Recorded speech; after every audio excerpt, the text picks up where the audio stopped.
Film की शुरुआत Iran में 9 साल के लड़के अली से होती है, जिसे एक मोची की दुकान पर अपनी बहन ज़हरा के गुलाबी जूतों की एक जोड़ी की मरम्मत करते हुए देखा जाता है।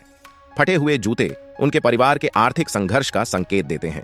यह पता चला है कि उनके पिता अपने परिवार में एकमात्र कमाने वाले हैं जो मस्जिद में चाय बनाने का काम करते हैं। अपनी बहन के जूतों की मरम्मत करवाने के बाद अली कुछ सब्जियां खरीदने के लिए किराने की दुकान पर जाता है। कुछ आलू चुनने के लिए आगे बढ़ने से पहले वह अपना सामान दुकान के सामने रखता है, जिसमें उसकी बहन के जूते भी शामिल हैं। फिर लड़का दुकानदार से हमेशा की तरह राशि जमा करने के लिए कहता है, लेकिन इस बार दुकानदार ने यह कहते हुए मना कर दिया कि अली के परिवार पर पहले से ही उसका बहुत सारा पैसा बकाया है। परिणाम स्वरूप वह अली से अपनी मां को एक संदेश अग्रेषित करने के लिए कहता है कि वह उनकी भविष्य की खरीदारी से तभी डेबिट कर सकता है जब वे कर्ज का आधा हिस्सा चुका दें। उनकी चर्चा के बीच में एक बुजुर्ग सफाई कर्मी आता है और दुकान के सामने से सारा कचरा उठाता है। वह अनजाने में ज़हरा के जूतों से भरा एक प्लास्टिक बैग यह सोचकर उठा लेता है कि यह कचरा है। कुछ ही समय बाद जैसे ही अली जाने की तैयारी करता है, उसे अपनी बहन के जूते नहीं मिल पाते हैं। यह सोचते हुए कि जूते लकड़ी के बक्सों के बीच गिर गए होंगे, वह व्याकुलता से दरारों को खोदने लगा। इस प्रक्रिया के दौरान वह अनजाने में टोकरे को गिरा देता है, जिससे सारी सब्जियां नीचे गिर जाती हैं। इससे दुकानदार क्रोधित हो जाता है और दुकानदार लड़के का स्पष्टीकरण सुने बिना ही उसे भगा देता है। अली फिर घर वापस चला जाता है और सोचता है कि उसे अपने माता पिता को क्या बहाना देना चाहिए। वे इतने गरीब हैं कि नए जूते खरीदने का जोखिम नहीं उठा सकते, जिसके कारण वे उनकी मरम्मत करते रहते हैं।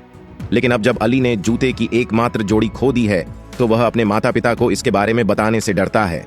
घर पहुंचने पर अली मकान मालिक को उसकी मां के साथ बहस करते हुए देखता है, क्योंकि वे पहले से ही किराए पर 5 महीने पीछे हैं।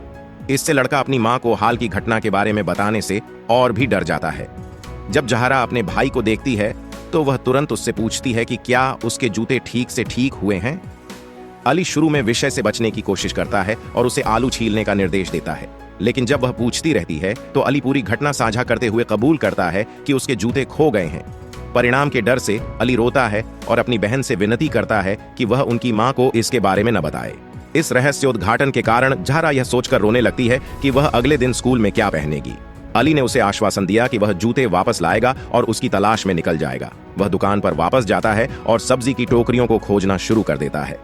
हालांकि दुकानदार ने उसे फिर से पकड़ लिया, जिससे उसे खाली हाथ घर लौटना पड़ा। उस रात के बाद अली के पिता उस दिन हुई विभिन्न घटनाओं के कारण क्रोधित प्रतीत होते हैं। वह अपनी बीमार पत्नी पर चिल्लाने के लिए मकान मालिक पर क्रोधित हो जाता है। फिर वह अपनी बीमार मां की मदद न करने के लिए अली पर अपना गुस्सा निकालता है। लड़का रोने के अलावा कुछ नहीं कर सकता, क्योंकि वह यह नहीं बता सकता कि वह पूरे दिन क्या कर रहा था। बाद में ज़हरा अपना होमवर्क करने के लिए अली के पास बैठने आती है। अपना काम करने का नाटक करते हुए वह चुपके से एक नोट भेजती है, जिसमें पूछती है कि क्या उसे उसके जूते मिले हैं। वह यह उत्तर देने के लिए भी उसी नोटबुक का उपयोग करता है कि जूते अभी भी गायब हैं। वह सवाल करती है कि वह अगले दिन स्कूल क्या पहनेगी, तो वह उसे चप्पल पहनने के लिए कहता है। ज़हरा उसे मूर्ख कहती है और ऐसा करने से मना करती है, यहाँ तक कि अपने पिता को सूचित करने की धमकी भी देती है। लेकिन अली ने उसे याद दिलाया कि इससे मामला और उलझ जाएगा।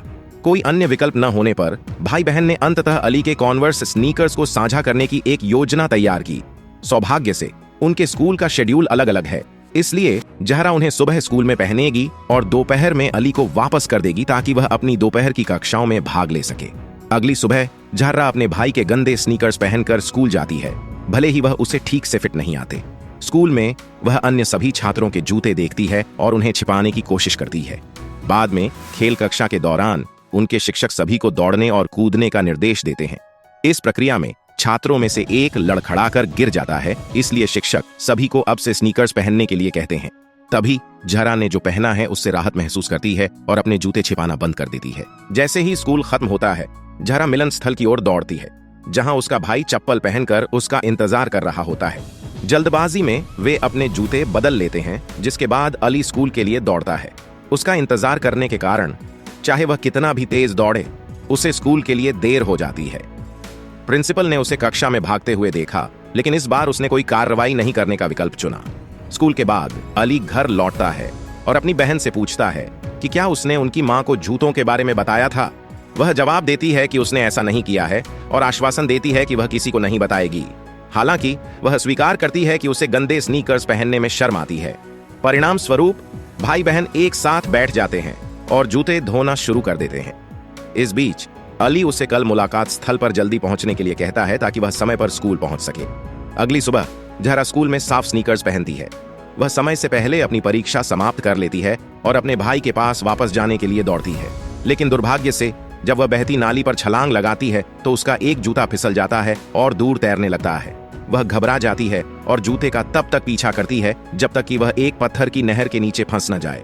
उसे वापस पाने में असमर्थ वह एक पेड़ के पास घुटनों के बल बैठकर सिसकने लगती है। शुक्र है एक बूढ़े आदमी ने इसे नोटिस किया और पानी से उसके जूते निकालने में उसकी सहायता की। अब एक जूता गीला होने के बाद जहरा अपने भाई से मिलती है जो उसे देर से आने के लिए डांटता है। वह उसे बताती है कि क्या हुआ था और कहती है कि वह अब उसके बड़े जूते नहीं पहनना चाहती। जहरा ने यहां तक धमकी दी कि अगर वह उसे जूते पहनने के लिए मजबूर करता रहा तो वह उनके माता पिता से शिकायत करेगी, लेकिन फिर अली ने उसे याद दिलाया कि वे इसके बारे में बताने का कोई तरीका नहीं है क्योंकि उनके पिता पहले से ही कर्ज से पीड़ित हैं और वह उसके लिए नए जूते नहीं खरीद पाएंगे। जूते बदलने के बाद अली स्कूल जाता है, लेकिन फिर देर हो जाती है।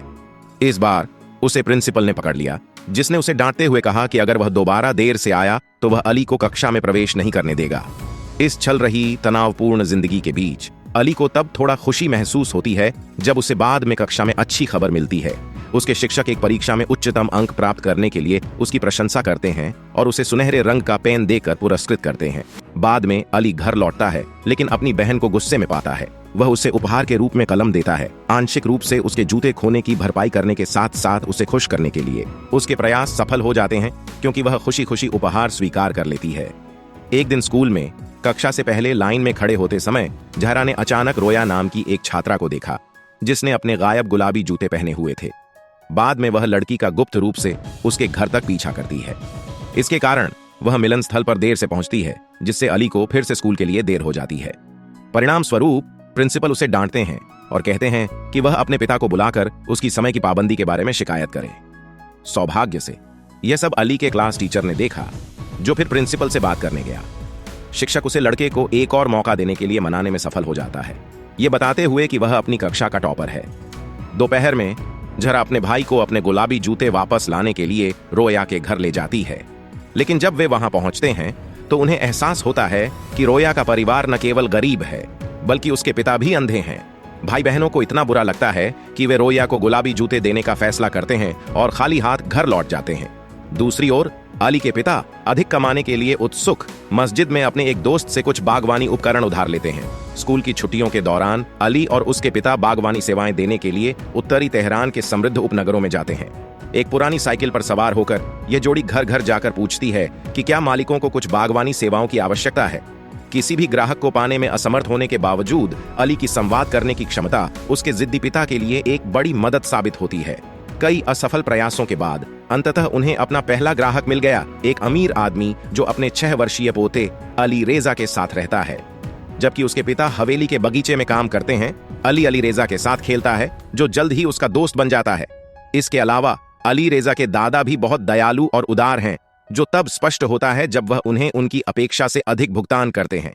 अली के पिता आश्चर्यचकित हैं और बहुत आभारी हैं क्योंकि यह संभवतः उनके जीवन में अब तक की सबसे अधिक धनराशि है। अपने चेहरे पर बेहद खुशी के साथ पिता और पुत्र घर वापस लौट आए। रास्ते में उसके पिता ने सुझाव दिया कि वे अपने जीवन को आसान बनाने के लिए कुछ घरेलू उपकरण खरीदें। इस अवसर का लाभ उठाते हुए अली ने उससे जहरा के लिए जूतों की एक नई जोड़ी खरीदने का अनुरोध किया, जिसे जहरा ने स्वीकार कर लिया।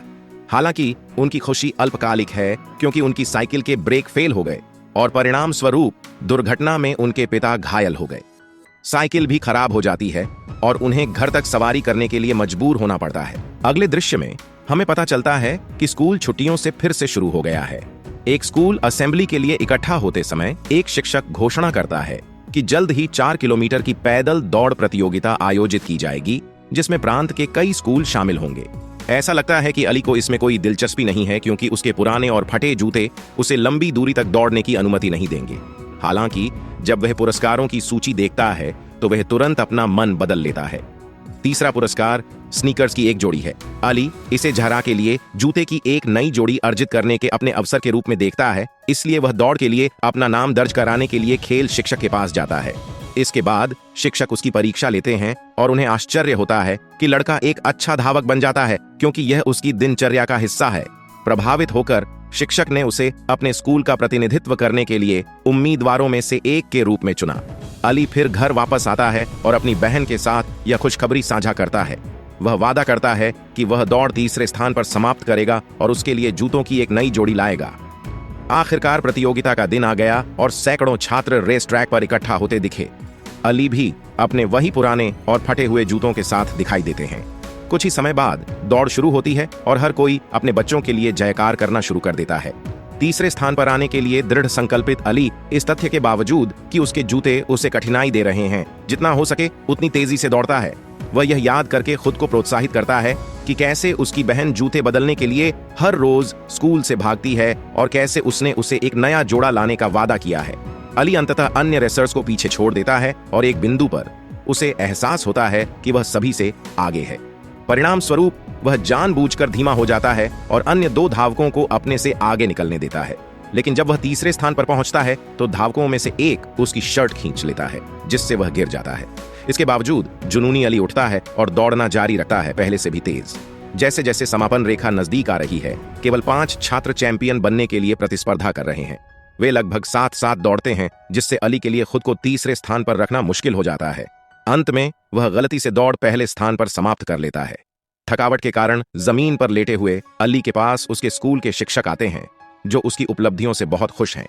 बिना कुछ और सोचे अली अपने खेल शिक्षक से पूछता है कि क्या वह तीसरा विजेता है या नहीं, लेकिन उसे निराशा हुई। शिक्षक ने उसे सूचित किया कि उसने दौड़ जीत ली है और जीत का जश्न मनाने के लिए उसे अपने कंधों पर बिठा लिया।